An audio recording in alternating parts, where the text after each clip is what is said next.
Start off by a really short but very important welcome message. Thank you all for coming out to this panel called I Made It Through the Hellscape That Is Job Search, a panel discussion for junior and early career development developers and techies by junior developers. My name is Chris, and I am really, really excited to be moderating this event and being able to chat with Britt, Pauline, and Max, who are going to be your amazing panelists. And this event, as you probably saw in the poster, or if you were directly invited by us, it's hosted by Tech Tank, which is the organization that I'm part of.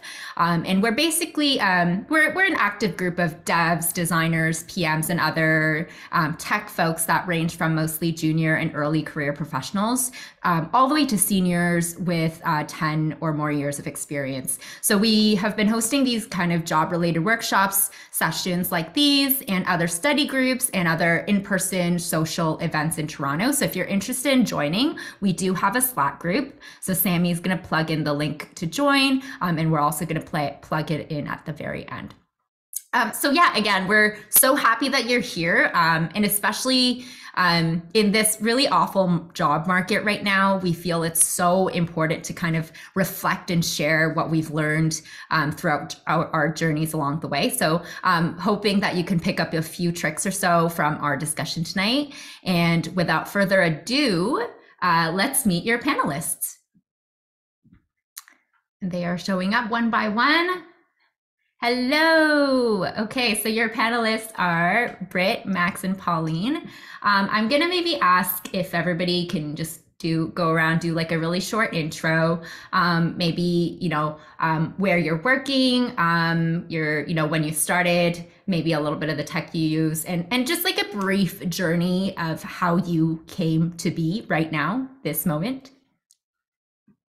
Why don't we do like I see Britt on my right side, so let's start with Britt, and then maybe Britt, then maybe Pauline, and then Max. Okay. Hello, everyone. I'm Britt. I'm a front-end developer. I work for a company called Ursa Creative. They are an Indigenous-led tech company that builds products and software to support Indigenous community primarily. It's nice to see a lot of people from my cohort. Hello, cohort 44 from Juneau College. Yeah, my journey, I was a social worker prior to learning how to code.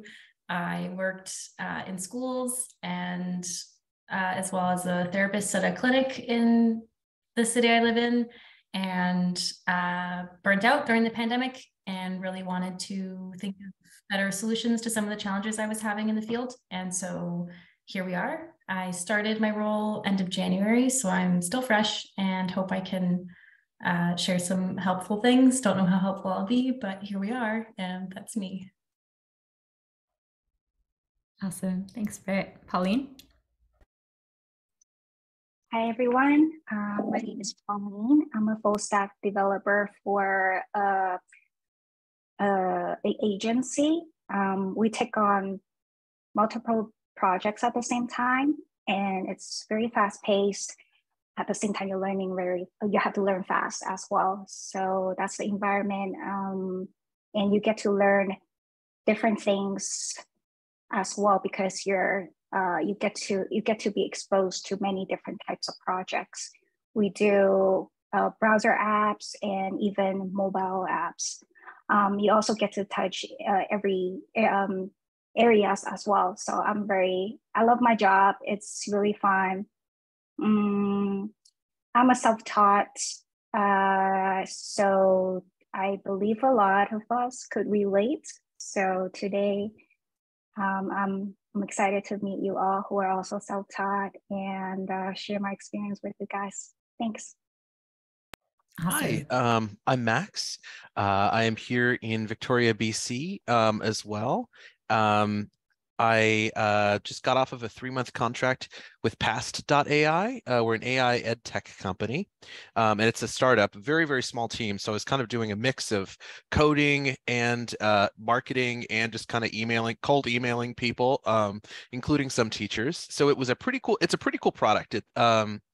it detects ChatGPT generated text through a combination of just, kind of scanning the actual text for the fingerprints and then doing a Google Doc audit. So it's a combination of a React dashboard and then a vanilla JavaScript, HTML, CSS, Chrome extension, which is what we actually use to scan the Google Doc.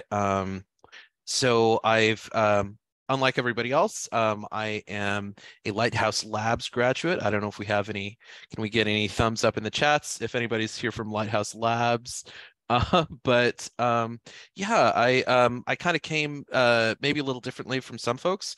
I already had kind of a career going, kind of a cushy email job, but I really just loved coding and I wanted to do it professionally. And my friend Holly, back when I lived in Vancouver, she had a big career change. She's working in robotics and AI now, and she actually runs Women Who Code Vancouver, and she kind of got me started on hey, you can do this. You could just I kind of wanted to try teaching myself, gave myself a year, was not coding professionally after a year, so I just quit my job, took a boot camp, and yeah, I'm actually pulling in a paycheck now, which is pretty exciting. Yeah, I mean, that's amazing. I think the whole, the point that like we're here, I think, and kind of being able to even chat and kind of cross paths, I think it's pretty wild, all coming from such different places. And so I think one of the things that I think was the instigator for us to kind of do this panel was right now the market is terrible. It's pretty terrible. It's not comparable to kind of what people face maybe like even 6 months, like a year or so. Like things are constantly changing. There's layoffs after layoffs. So maybe if we can, and anyone can feel free to jump in.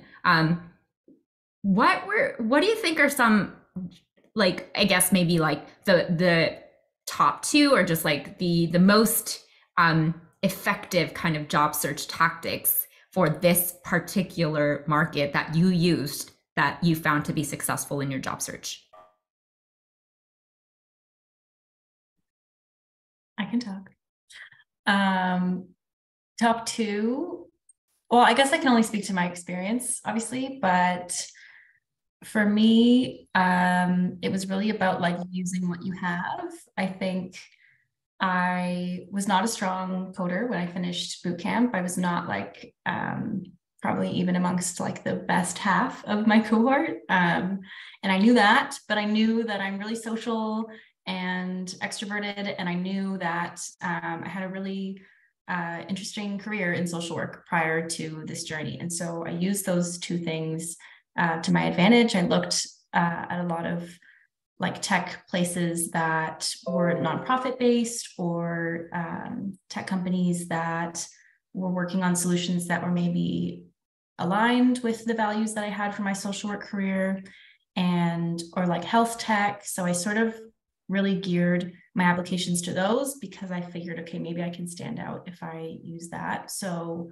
yeah, initially I was ashamed of that part because I was like, well, social work is so different from tech, and like, I'm going to look dumb because like it's a whole new way of thinking. And so I really had to get over that hump and try and use that to my advantage. And I think that played a huge role in the job that I did get. So that would be the first thing. And the second thing is to get really comfortable networking.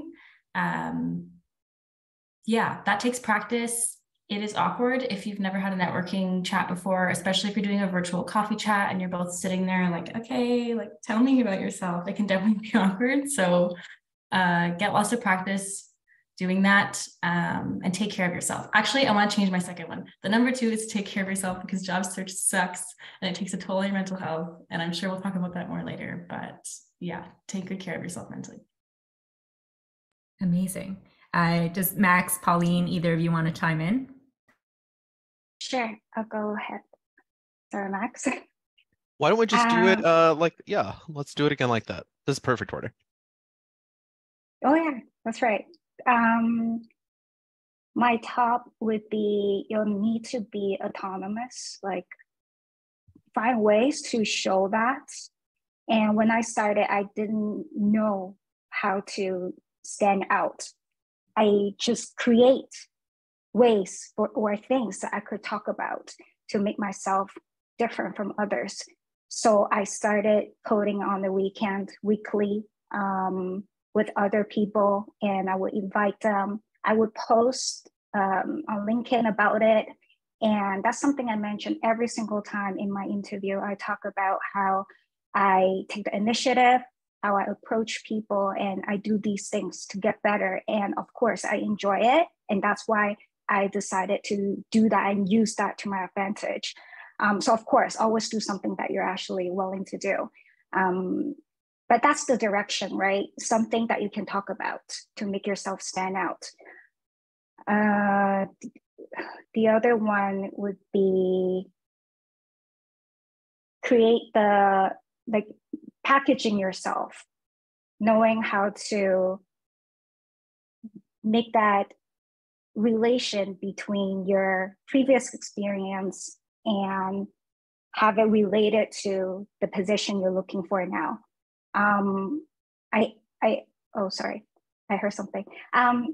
Yeah, so it depends. Like when I first started, I didn't have the confidence, and then I just say to myself, oh, nothing is relatable, nothing is gonna work. But that's not true.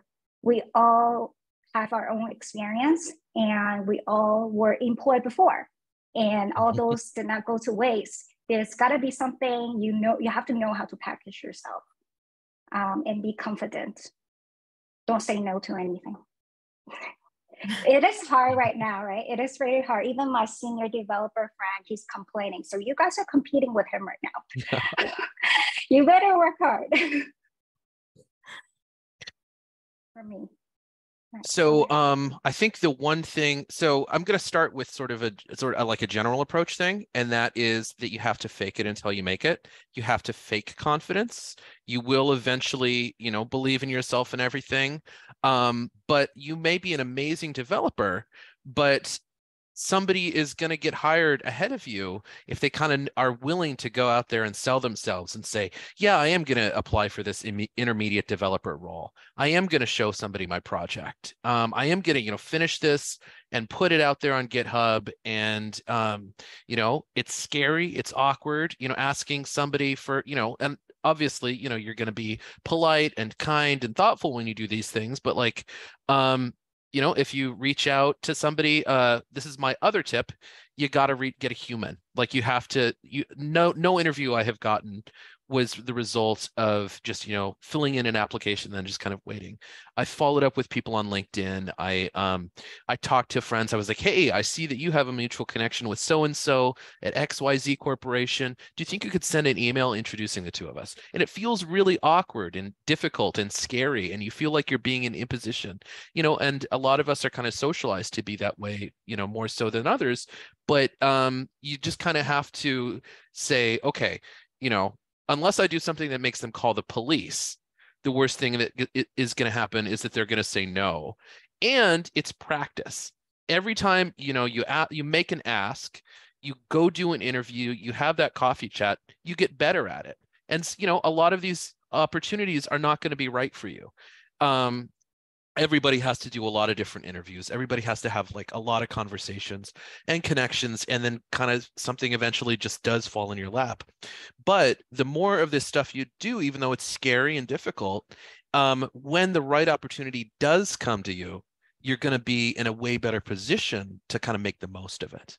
So my two things, faking that confidence, putting yourself out there, and also talking to a human, whatever kind of connection you have, making the most of it, just getting your candidacy in front of a real live breathing human being.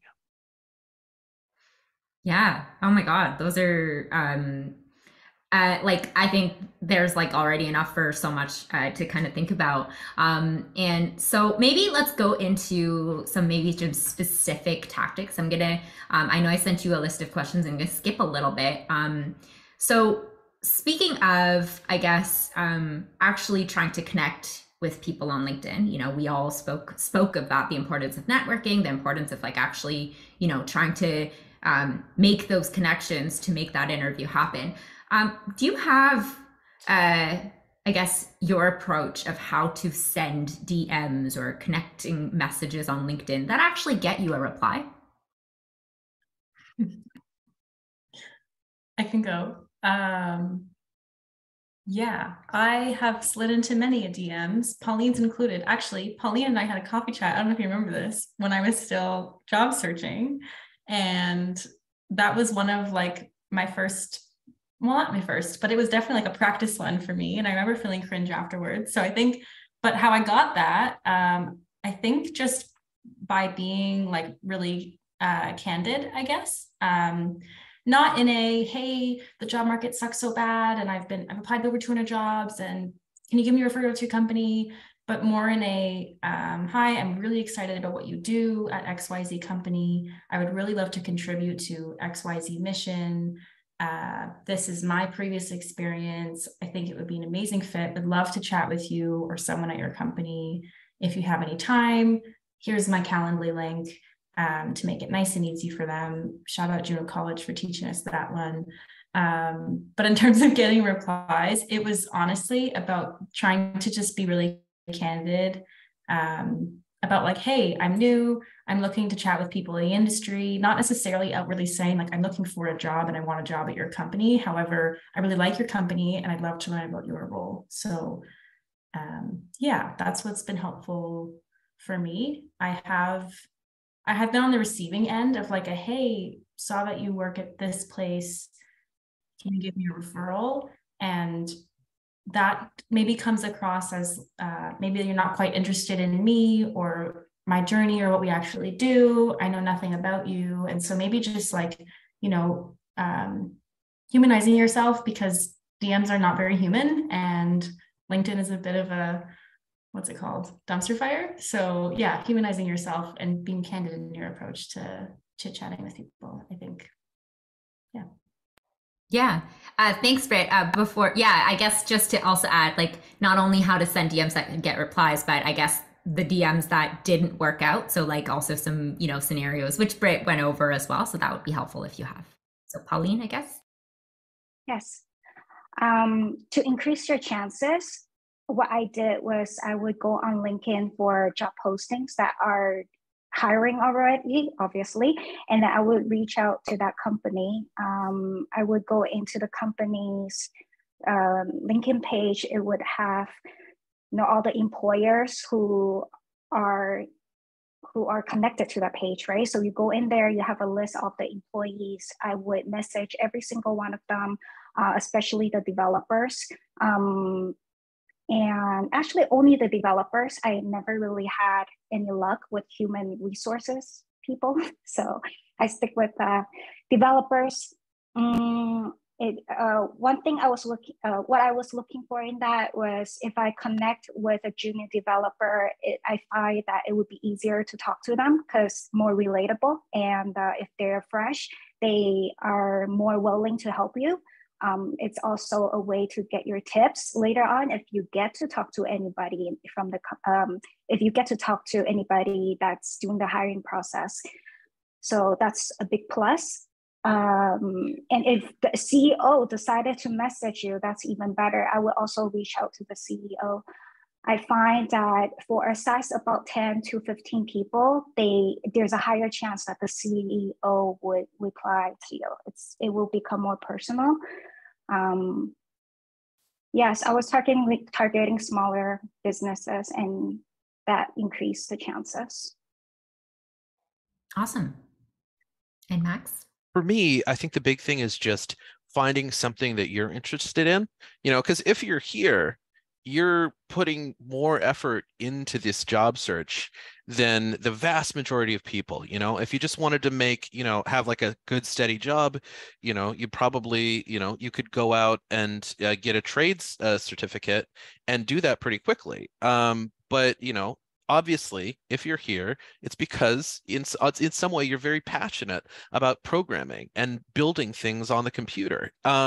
So find something that really interests you and find a way to talk to that person about it, and make sure you give them an open-ended question where they don't just say yes or no, or I've been here for 14 days, or yeah, it's pretty good. Get them to kind of be able to talk about their opinions, their feelings, their experiences.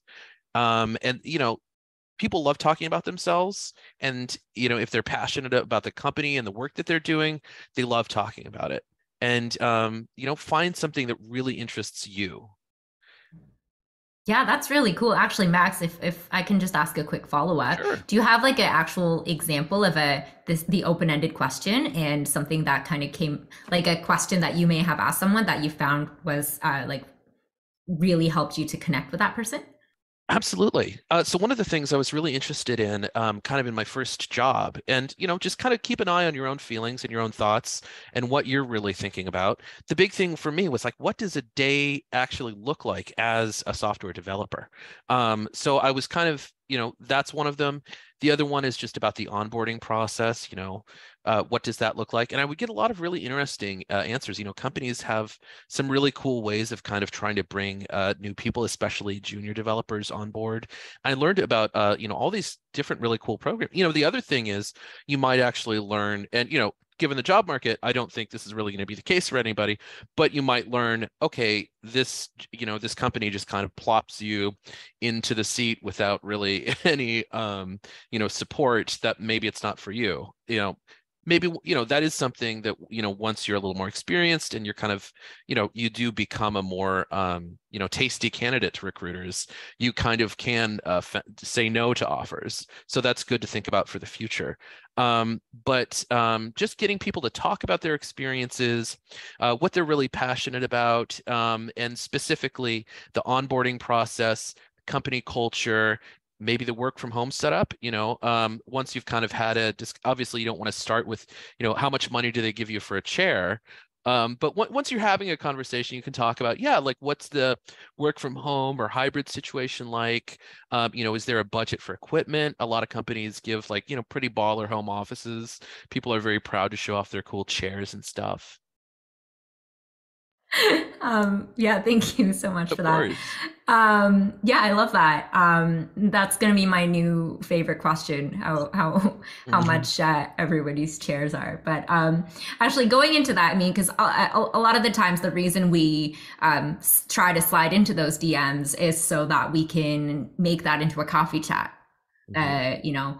So maybe let's kind of talk about your coffee chat 101, right? Like, what are the questions that you ask? What are you trying to really achieve here? What is kind of the end goal of that coffee chat that you found to be successful?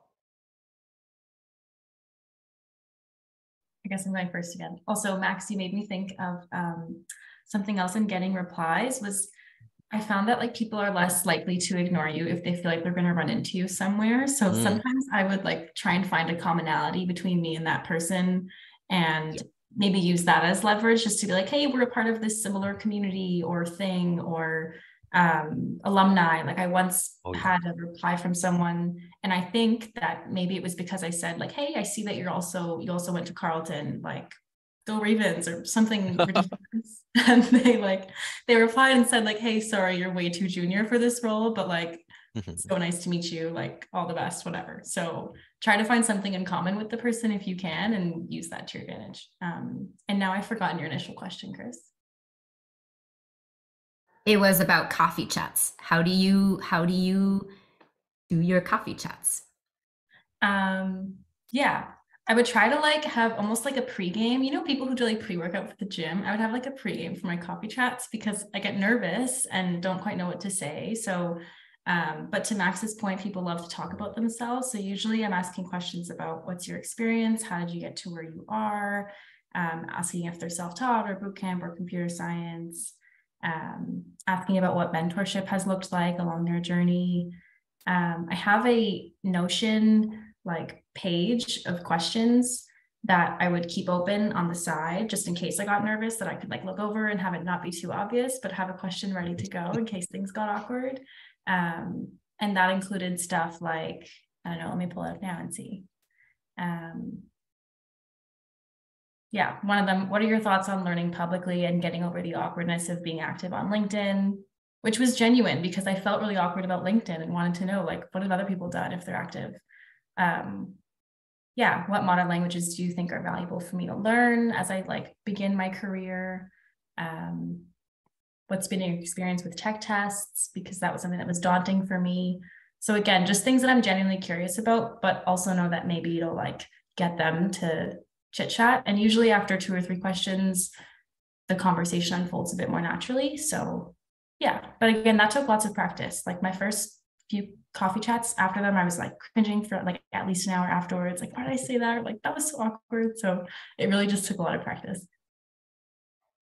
Fair. Pauline? I think you cover a lot of the good questions already. So I would just tell you guys how I felt, like what I learned from it. What I learned was that it's really difficult to really have a good conversation if you're not really, if you don't find that you have anything in common with that person. So later on, I felt like I just didn't really want to force it and would just like go with the flow and feel as natural and casual as possible. Because the purpose is really to get comfortable and learn how to carry on a conversation. So it's not like you'll get a job out of it for sure, get that out of your head and just, you're just making a new friend. Use that mentality so that you feel more comfortable. And if you do that enough times, I'm sure you'll bump into someone that's more relatable to you and the conversation would just come naturally. And that happened to me only one time out of 10 times. And it was a very rewarding conversation because I was curious about mobile development and this guy knew a lot. And we got into quite conversations like what books you would recommend me, and these books are actually what I was looking at. What do you think? It was generally what I was curious about and what he was interested in talking about. And I don't think anything can just make that happen. You just have to. You can only increase your chances, and that led to a job recommendation. But it didn't work out in the end, but it worked because we felt comfortable with each other. So you just need to do it a lot to increase your chances. Yeah, for sure. Max? Yeah. Sure. So I think the first one for me, you may have noticed, like when I have to do a little public speaking or I have an interview or something, I tend to talk a lot. So the first one is just to try and remind myself to slow down and just understand that I can get my words out and nobody is going to sort of jump into, the spaces between my words. The other thing I do is, I come up with some questions beforehand, like I think Britt said, and it'll probably go somewhere else. But if I do kind of notice a lull in the conversation and I kind of want to bring it maybe back to a more technical thing, I have some kind of basic questions like, from what does your job look like from a bird's eye perspective, and as well as day to day. What was your journey like to get to this point in your career? What was your experience like as a junior dev? Let's say you had to restart your career. How would you do it? What do you think hiring people want to see from juniors? What language would you learn next if you only knew JavaScript? This was before I had this was very early in the job search process when, Lighthouse kind of spits us out knowing, React, JavaScript, a bit of Ruby. That's more or less it. So, I was talking to people who were, this one woman, she's a senior dev at Benevity, very, very passionate about Java. So that's another thing. When you finish up your coffee chat, it's great to take notes during it, but also you kind of have a lot, the French call it l'esprit d'escalier, staircase wit. You kind of think of all the things you wish you'd asked and all the things you wished you'd said for follow-up, write all those down. Have a postmortem, any really valuable insights, anything you wished you'd said, not only write them down, but send them in an email. Say, thank you so much for grabbing coffee. I forgot to ask you, what do you think of Copilot or whatever?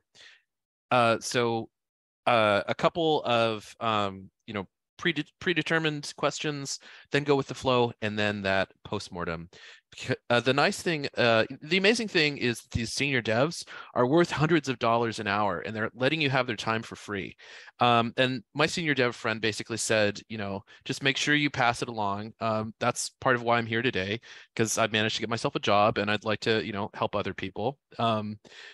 But these people are incredibly kind. So, one of the ways you can pay them back is to make good use of their time and make sure all that learning is captured in whatever way works for you. Yeah, that's amazing. I'm really glad that you mentioned like the follow-up aspect. Yeah, following up is very, very important, I think, to make sure that you can continue that relationship beyond. Because usually after a single coffee chat, they're not going to just offer you a job. It takes work and it takes time to kind of develop that relationship. So yeah, very, very important. Yeah, that's awesome. I've already learned like so much from just by listening. So yeah, this is amazing. Okay, I'm gonna go to our next question, which is, and actually maybe this might be more of a pertinent question for Max, but what do you wish you knew when you were starting your job search? So like, in other words, if you are delving into the job search again right now, what would you do differently? Or what do you wish you knew, I guess? Do we want to go backwards in Yes. order then? Okay, cool. Let's do that. I think the big thing for me is to focus closely on one technology. To try and look at jobs that I'm looking at. What are they asking for? Pick one thing, get pretty good at it. Something that's been really helpful is to build a project, write about building it, and then, for example, on my blog, maxkuhn.ca/game, I have a devlog about how I built a Unity project. So C# Unity, but I kind of spent a lot of time going through all these different technologies, trying to learn a little bit of Java. I learned Python. It was all very interesting and fun, but none of it was really quite enough to make me particularly useful. I did end up just kind of getting hired and working on React anyway. So I would say pick one technology stack, build an app with it, kind of a limited scope. Obviously, start with the tutorial, do the tutorial step by step, do not deviate. Then do something that's like kind of a limited scope, but your own thing, and then maybe do something bigger, all using that one technology. So, we touched a little bit briefly on tech interviews, but that is going to be using one language of your choice. So if you're really good at JavaScript or really good at Python or Ruby or whatever, or Rust, I don't know, but just pick that one thing and try and get pretty good at it.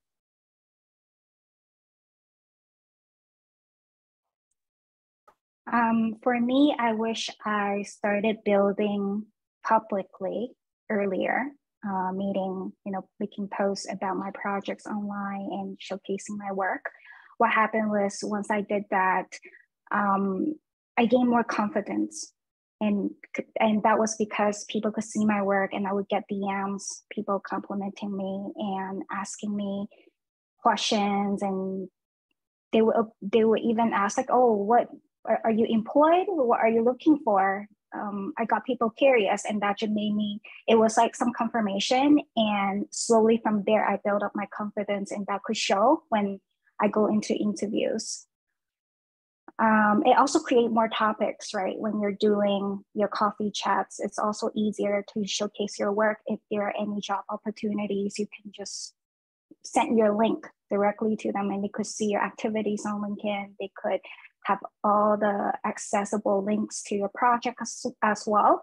And many employers, they are very used to the format of LinkedIn. If you could have it all in one place, they know exactly where to look for whatever they're looking for. And you want to do that as much as possible. You want to make that very easy, very accessible for your employers or anybody you want to speak to.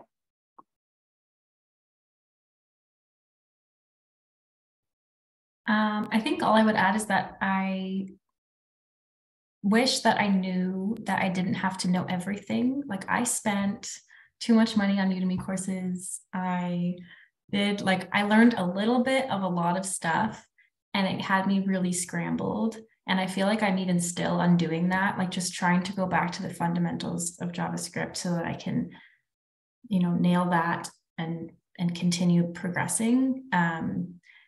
Because in my experience, at least, I'm not expected to be much of an expert as a junior on my team.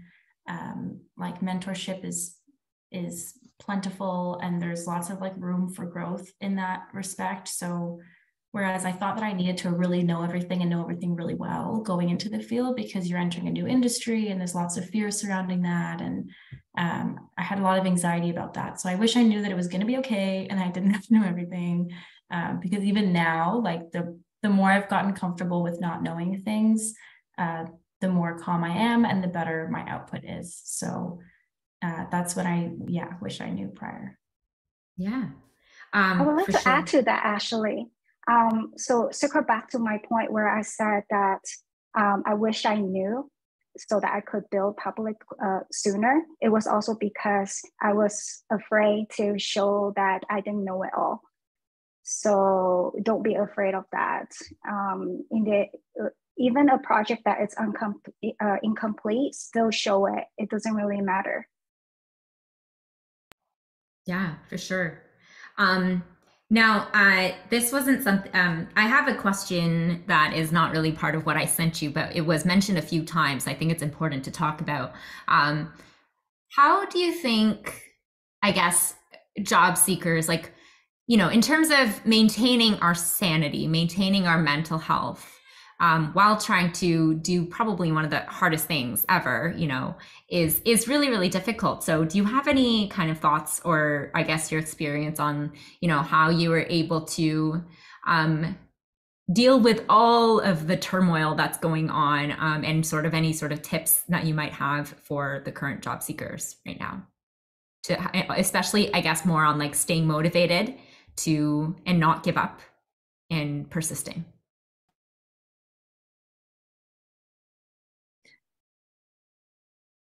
Go ahead. Yeah, this might sound terrible, but like ignore everything. Like even ignore me. Like ignore all of us. Like, okay, how do I word this? There is so much noise online, particularly on LinkedIn, particularly on this new technology came out and, oh no, this is deprecated, the world's going to end, and you have to learn this if you want to be good. And there's lots of there's a whole market about LinkedIn influencers, the same way there's influencers on Instagram. And a lot of them, or at least that's my feed on LinkedIn. I fell into that hole. There's just a lot of influencers trying to build their own personal brand related to web development. And there's a lot of noise around that, and it can make you feel really overwhelmed. I know I did when I was job searching. So I think it would just be try and put some blinders on, really get grounded in what are your goals, where are you trying to go? Over the past year, I've worked with a therapist. I've also worked with a career coach, to just really get rooted in where am I going with all of this? And what do I really want out of all of this? And what can that look like? Because if I didn't set those limits around LinkedIn or didn't really get rooted in what I want out of this, I think I would have really crumbled, particularly because I'm an anxious person and it's challenging to enter into a new field. So to take care of your mental health, I would say just really reflect, if it's journaling, whatever your self-care routine is, really reflect on what you want and don't really allow a lot of the chatter to distract you from it. Yeah.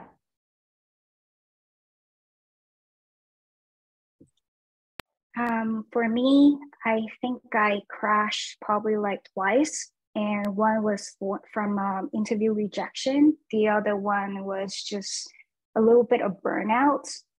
And every time I picked myself up again, it was the concept of how I want my life in 30 years. And that just got me going. It's well, I don't have a way out. That's just the only path. So I'm going to stick to it. So I guess you just have to look at your end goal, your destination, and just aim at it and go at it. Then you can ignore everything on the road because nothing really matters. And another thing that picked me up was, it was a very ridiculous thing. It was a movie that I was watching, and some kids or family, I don't even remember now, but that moment was just a lot of people enjoying the outdoor under the sunshine. They were having their life, and I was crying about a job interview rejection. I'm just like, I feel so lame. People are enjoying their life and I'm doing this. No, wipe off my tears. I'm like, I'm going again. Yeah.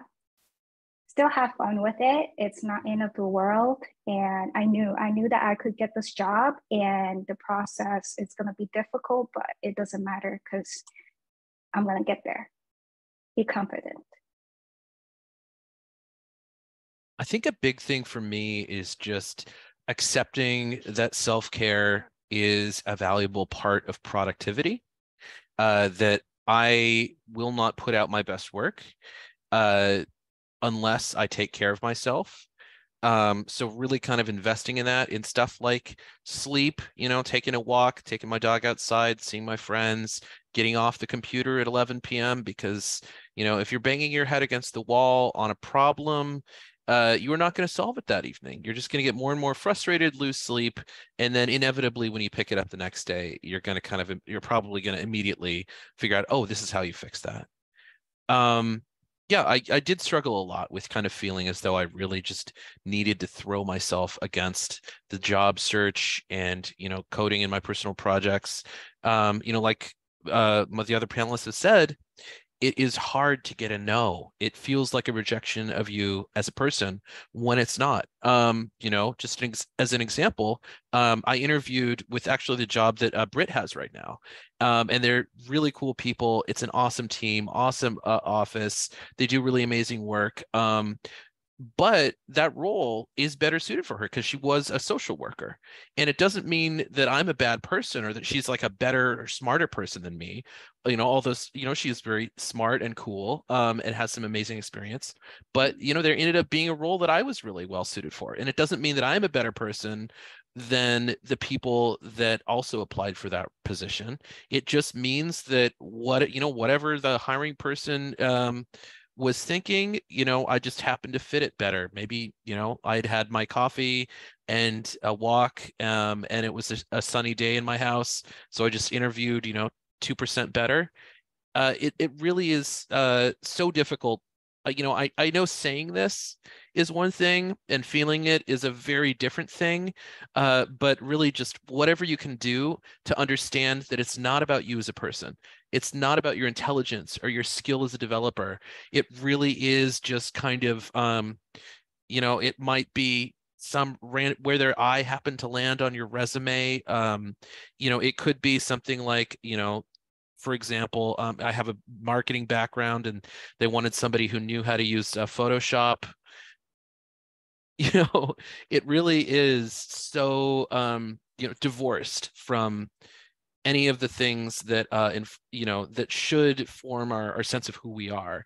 But I wish I had something more profound to say about how you can avoid doing this. It's just as much as you can, just avoid making a rejection about you as a person or a professional, and just understand it's just kind of something that occasionally happens. Yeah, for sure. And I think it's like, all of you touched on like really important things, like even just the basic things of allowing yourself to rest, allowing yourself to sleep, and I loved Pauline's story about the movie. She doesn't even remember what it is, because at the end of the day, and for Britt, you told us to just ignore everything, ignore all of this too, forget all of this happened. Yeah, because, at the end of the day, like we're trying to get a job. That's it.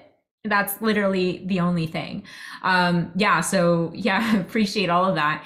I guess because I do want to make sure we reserve some time for Q&A at the end. Maybe let's wrap up with, I don't know, do you have like a final hot take on your job search journey that you want to share, or just maybe like any kind of final thoughts if you don't have? I have a thought. To Max's point about how we can sort of get wrapped up in like trying to think of the reason why things didn't work out. Like I was waking up to like minimum 2 email rejections every day and like being like, this cannot keep being my alarm clock. Like, so, and the reason why that it had me so down is because like humans, we make meaning of things, right? So I was trying to think of, okay, well, they just said that I wasn't a good fit, or they said they went with someone else, or they said XYZ, all the reasons that you get in those emails, which half of them are probably not honest anyway, because companies can't operate in pure honesty because that's the world we live in. And so what I'm trying to say is that we won't know necessarily what that reason is, and get comfortable with that not knowing, because when we try to make that reason of it's me, it must have been me, it becomes personal when it might not need to be. So yeah, I hope I spit that out okay. And my hot take is different approaches work for different people. I was someone who really didn't want to build publicly and make LinkedIn posts, mostly because my LinkedIn, I had it for many years and had all sorts of people on there from my previous career that I didn't want to go through and make sure that this person had my post visible and this person didn't. And there was just too much with that. So LinkedIn wasn't for me, but I found that DMing on LinkedIn or setting up coffee chats via LinkedIn was helpful for me. So I don't know if that's a hot take, but again, it goes back to like, you don't have to do all the things that everyone says, like 5 things juniors need to do. Like, no, none of that. Like, just do what works for you.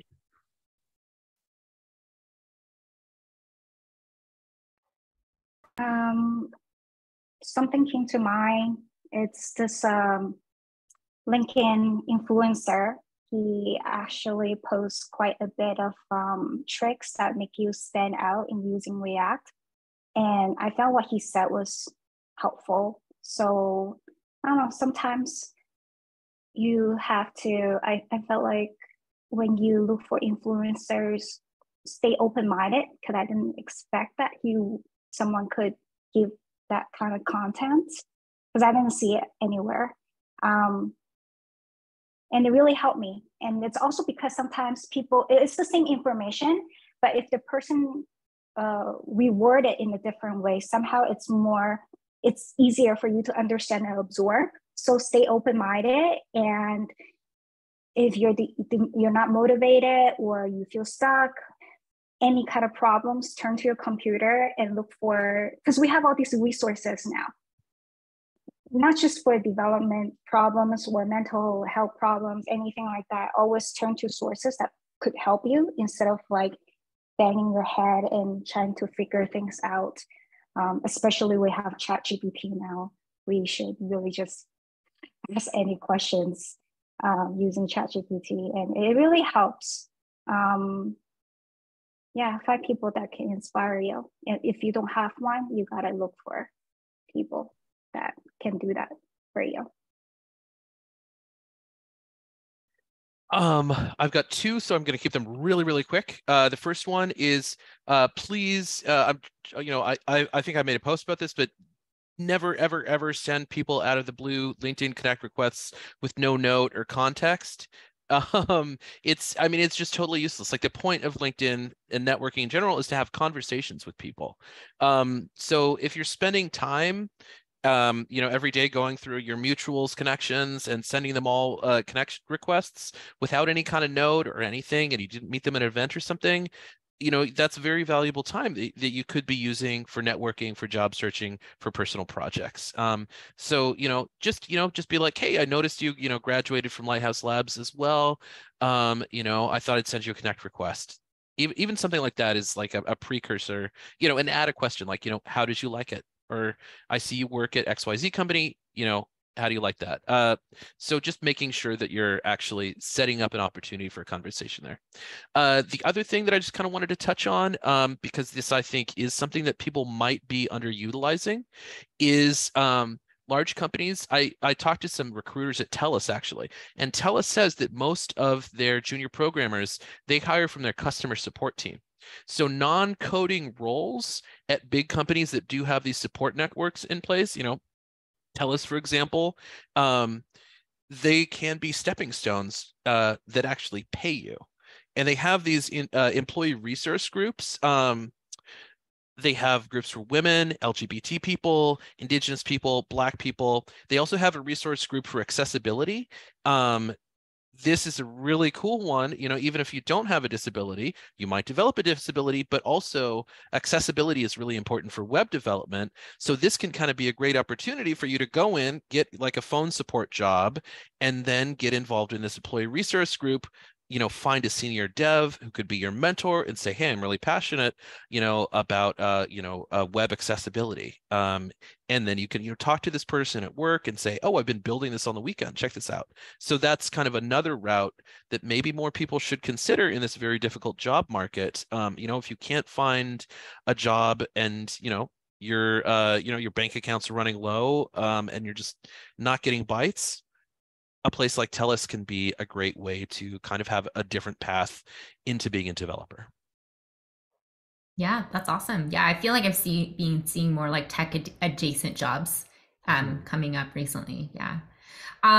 Thank you so much, all. I mean, that is all the questions that I have prepared, but I think in the last few minutes, if there are any questions from the audience, for these lovely humans, even if it has, you know, just any questions are kind of welcome. Feel free to also pop it in the chat, or there is like a raise hand feature, and don't be shy. um and because I mean, I think we heard so much amazing things. So yeah, if anyone has any questions, this is the time. Okay, so I see a question here. Sarah says, did you all have to complete a leet code style interview? Were the questions easy, medium? Anyone want to jump in? I never actually had a technical interview that was in the leak code format, and I definitely understand where you're coming from. That's actually something that I have asked like a lot of people. You know, hey, I can do I can do leak code medium pretty regularly. Sometimes I can get a hard done. For a lot of these jobs, it was just the technical interview was more about like, you know, have you heard of this technology? Or in some case, it was just kind of like, can you walk me through how you build this? It was usually something really easy, but just the nature of just the nature of kind of being put on the spot definitely made me like probably an 80% worse programmer. And I'm talking about things like, you know, build like you know, for example, I forget the name of the company. You know, it was just like a front end dev position, and it was just like, can you build this box with like a box for email? And I completely lost it. And I was kind of like, can I use React for this? And I started going into this whole weird thing about state. I shared my VS Code with them. I was like, can I use GPT-4 for this? Can I use Copilot? So yeah, I started storing email addresses in state. I was like, should we put this into Firebase? Where are these email addresses going to live? You know, is this, you know, are Canadian privacy laws going to be, you know, is Castle going to be a thing? Do we need to get, you know, double opt-in consent to send these people emails? I did not get the job. They were very nice. It was embarrassing. It was mortifying. I realized like immediately while I was doing this that all I needed to do was like put in some, you know, divs and some input fields and form fields in a code pen. But it was practice. It got me better at doing this stuff. You know, it was mortifying, but I survived. I'm okay. It felt bad at the time, but you know, they didn't make fun of me. So this was a live example. I actually did a take home recently for HoloLabs, their local studio in Victoria, BC. Take homes much better, much easier. They basically gave me a messed up Unity project that was just totally busted and asked me to. Sorry, I'm replying to Eric's question. That was a live example. The take home example, much easier, much better without that person like in front of you. I'm curious if the other panelists have had similar tech interviews. Yeah, as you're talking, that's so relatable.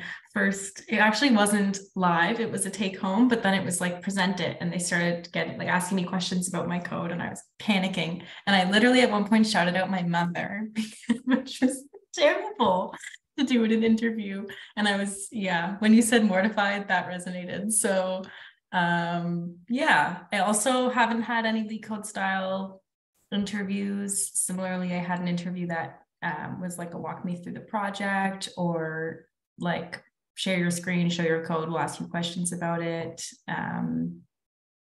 Yeah, my take home was like build a front end and a back end for this project. And I think it was 48 hours. And I was like fresh out of boot camp and was like, don't know a single thing about back end. Called a mentor, got some support, didn't even finish it, and presented it anyway for the practice, and it went fairly well. So yeah, I would say like treat interviews as practice, and if you go in with the expectation that whether or not this works out, this is good practice for me, you'll always learn something. So yeah, that's my interview experiences. Oh, Max, you're muted. Max, you're muted. Oh, sorry. A big thing about it is just that they don't actually necessarily expect you to finish it. So I'm going for coffee tomorrow with a senior dev who actually has kind of done a little I've been chatting with over the past 3 months. I actually unsuccessfully interviewed for an intermediate software developer position with a company that he's the CTO of that pays $120,000 a year. I was totally underqualified for it, but I did it anyway because I wanted the experience. And, like, I think that one of the other guys there knew a friend, and he was really, really nice about actually kind of explaining some of this stuff to me. And we worked through it together. And he was really great about reassuring me that what they're looking for is just to look at how you approach problems. They don't necessarily expect you to be, some kind of, programming genius or to pump out a working product. It's just really, obviously it's difficult if, like me, you get really anxious in these situations, but it's really just kind of about doing a little pair programming, and trying to get to know how you would tackle problems. And to add more specific details to that, how do you approach a problem? I don't know if you guys heard of it. It's called prep. So when you approach a problem, you want to go by that. P for parameters, R for return. You can look up that yourself, but that will put you in a very organized thought process, and it will really help to convey your ideas, and it will help you help to make you, like, gives you steps so you're less nervous about, like, oh, what should I do now, whatever. I think most of the time when we freak out is because we don't have steps to follow, and we feel like, oh, it's new, I don't know, so you freak out. But if you have the steps, then you'll feel more comfortable. So get lots of practice with that. I think like example, Sarah asked about, was it easy or medium? So yeah, that doesn't really matter. As Max said, they really just want to see your thinking process. So even if you go through prep, all these steps, and you did not solve the problem, it doesn't matter, because each of these letters stands for like your process already. And at least you have, it means that you're organized, and that will definitely help. And it doesn't even matter if it's a lead code question, because if it was a take-home questions, a take-home project, whatever, using these prep steps will help you to organize your project as well in every way. So it's about being organized than what the challenge is. Yeah, that's super helpful. Actually, I didn't know about prep, and I just found an article and I popped it in. I hope that's the correct acronym. However, it should be. Yeah. It's parameters return exam pseudocode. I'm gonna read it tonight. Just give my friend the credit. I learned that from my friend. It wasn't me. I'm not a smart ass. But it was someone who I coded with, and he told me about it. That's awesome. Okay, so I am mindful of time. We are 2 minutes past 9.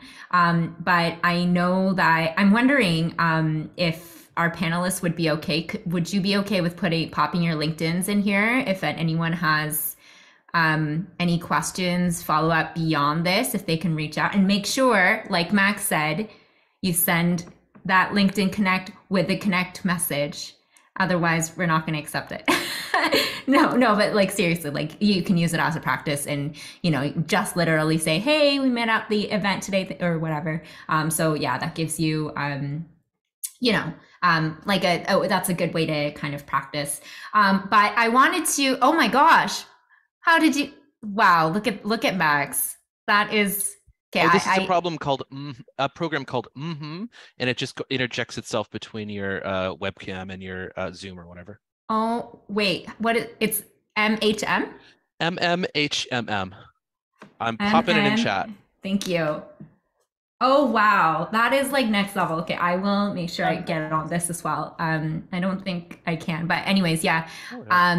If we can if y'all can pop your LinkedIn's in here. But yeah, while they're doing that, I just wanted to thank everybody for coming out tonight. Thank you especially to the panelists, Britt, Max, and Pauline.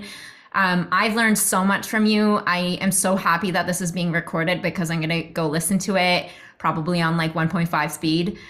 But just so I can kind of take notes. I feel like there were so much invaluable information and just like tips today.